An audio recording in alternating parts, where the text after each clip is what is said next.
There are three burning questions I have after the Palworld Q&A session. Hey, what's up guys? My name is JabsSkyWalker, but you can call me Jabs. Welcome to another Palworld video. In this one, we're going to be looking over the Steam Q&A session for Palworld, and we're just going to be looking at the three main questions and answers I think that stuck out the most, while also listening to the three questions I would have had if I had the chance to ask them some questions. So we're going to go into the Steam Q&A. We're going to look at the main three questions I think that stuck out the most, and then I'm going to add in my own three and we'll discuss that. Let's get into it. And before we hop into this, I just want to say thank you to everyone who has been supporting my videos so far on Palworld. There will be much more to come, so please comment and subscribe. And yeah, that's it. Let's go. Alright, so coincidentally enough, the three main questions are toward the bottom, the ones I think that matter the most.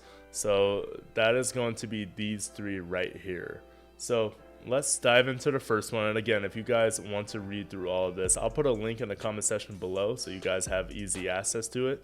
And so you guys can read along if you want to look at the questions I'm going to bring up. But let's go to the bottom here. And the first one is, how does multiplayer work in Palworld? We talked a little bit about multiplayer. We said that it's the thing we're most excited for. Well, I am, at least. I think most people are. I said it is the thing I am most excited for. So here was their answer.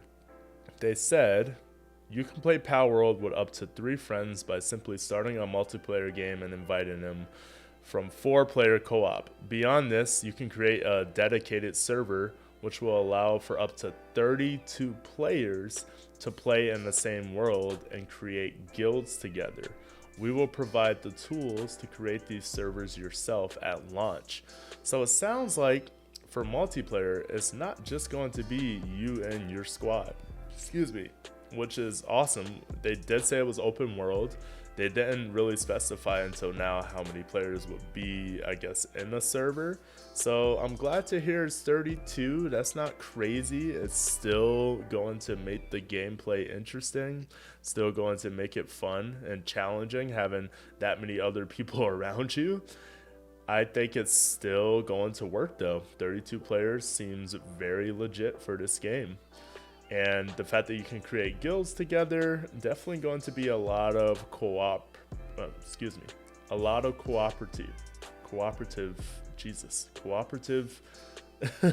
opportunity in this game. So that was the first question that I think had a great answer, and it clarified a lot, especially about multiplayer, because that's what a lot of people want to hear about.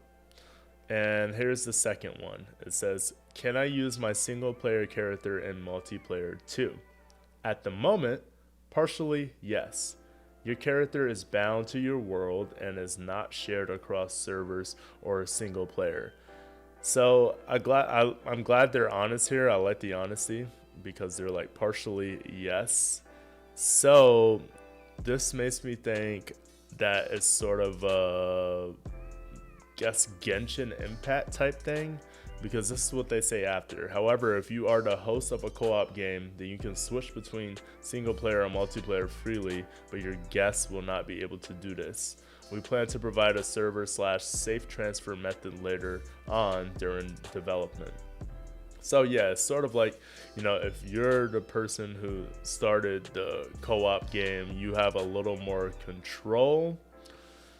However, if you're with someone else, you can't necessarily use that single player character. I'm guessing you'll have like maybe the same level, but maybe not the exact same character.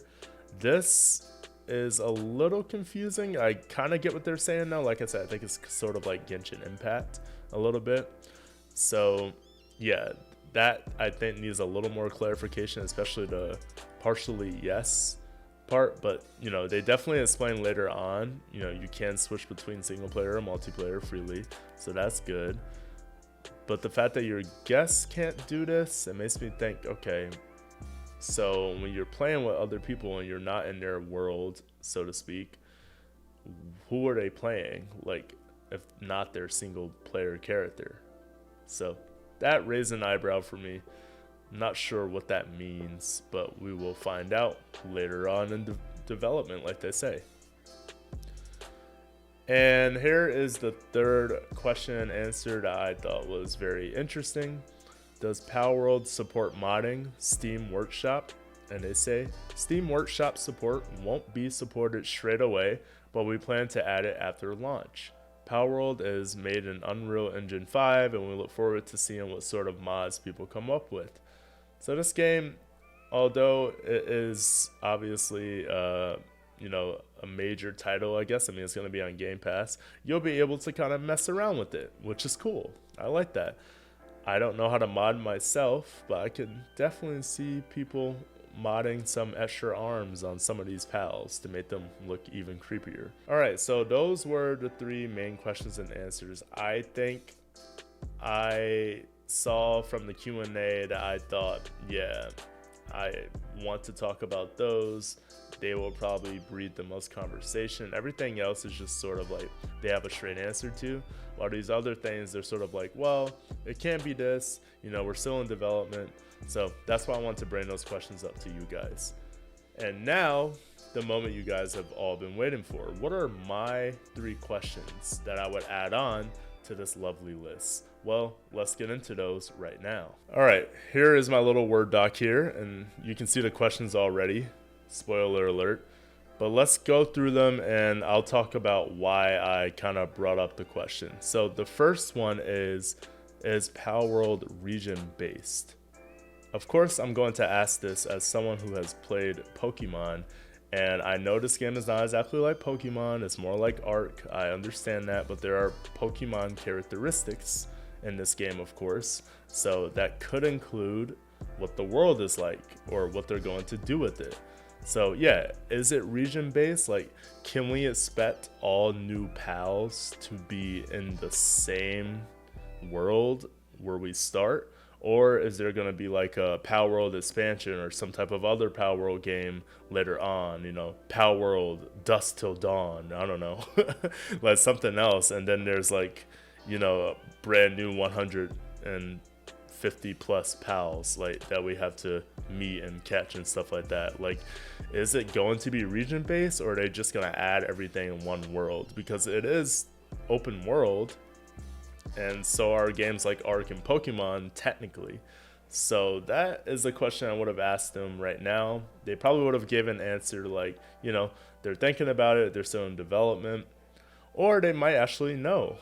I'm just not sure if this is region based or not, or if they have plans on adding new regions. So I think that would have been a clever question to ask. All right, the second one is, how often should we expect updates to the game? They talk about updates, right? They say, yeah, we just want early access so our fans can tell us what they would like more and we'll add it. But how long? How long is that going to be? Are you going to have your fans say stuff after a month of playing it and then decide, okay, let's dive in and change what they mentioned? Is it going to be like every couple weeks they'll be adding developments?